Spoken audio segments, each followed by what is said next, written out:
Bismillahirrahmanirrahim. Apa lagi? Saya Cikgu Zurin. So, seperti yang saya janjikan, hari ini saya nak share cara kedua macam mana kita nak buat soalan quizzes. Okey, buka surface quizzes macam ni. Seperti biasa, tekan create a new quiz. Lepas create, okey, dah cikgu nak ajar tajuk apa. Setelah hari ini, saya tunjukkan contoh untuk soalan-soalan tahap 1 bahasa Melayu tahap 1. So saya nak ajar BM tahun 1 kata nama dan relevant subject language and next. Okey, cara kedua ni cara yang sedikit rajin. Okey, yang mana ambil semua soalan-soalan yang telah dibina oleh cikgu lain, compile dan kita susun ikut aras murid kita. Dekat report, bila cikgu type kata nama dekat atas ni boleh search Bila cikgu type je kata nama, akan keluar banyak soalan-soalan yang sebelum ni yang cikgu-cikgu lain dah buat dan dia sharekan setting tu public di mana murid-murid boleh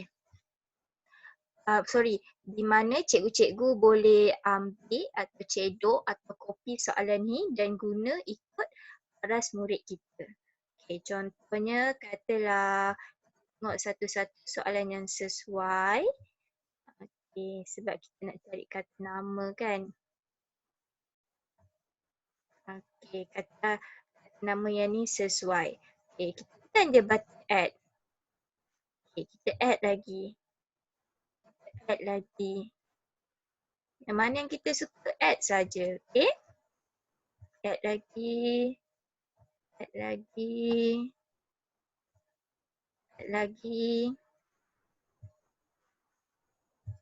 Okey. Ini daripada pengalaman peribadi saya bila saya gunakan quizzes dengan anak murid. Kalau boleh soalan jangan terlalu banyak. Cukup 10 hingga 20 soalan. Bila soalan tu terlalu banyak, murid-murid kita akan jadi burn out nak jawab soalan ni. So lama-lama nanti bila cikgu bagi quizzes, dia dah tak nak buat, dah boring. So cukup dengan 10 settle, masuk nanti kalau nak lagi banyak latihan, set kedua tu 10 lagi. So kalau ada rehat 10 jarak antara 10 soalan tu, so dia akan masukkan yang baru, so dia tak boring sangat lah. Okay. So dah cukup tadi 10 soalan. Kemudian cikgu tekan ke tepi balik. Okay, yang ni kalau nak tukar, kemudian kalau nak tukar tajuk pun boleh. Kalau tak nak tukar, tak apa.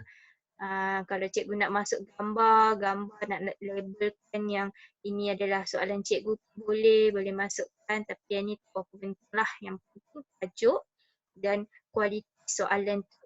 Make sure kena sesuai dengan aras murid kita. Okay.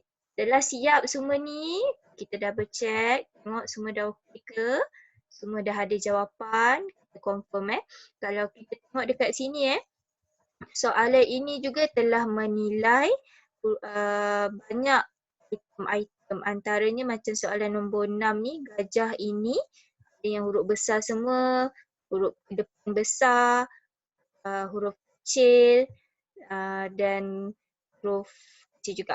Bezanya yang ni ada titik, so sini tak perlu lagi titik lah kan. So jawapan paling adalah yang ni. So ini dapat menilai dari segi huruf besar, huruf kecil dan sebagainya. Kadang-kadang ada yang cikgu kita guna teknologi ni, guna digital learning boleh menilai dari segi aspek tanda baca dan sebagainya. Sebenarnya boleh.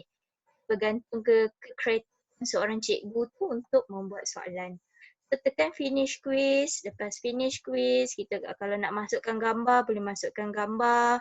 Yang ni select language ni, cikgu boleh pilih nak buat pun tak apa, tak nak buat pun tak ada masalah sebab yang ni dia tak memainkan peranan apa sangat. Dia cuma lebih kepada kita nak label dan memudahkan orang untuk mencari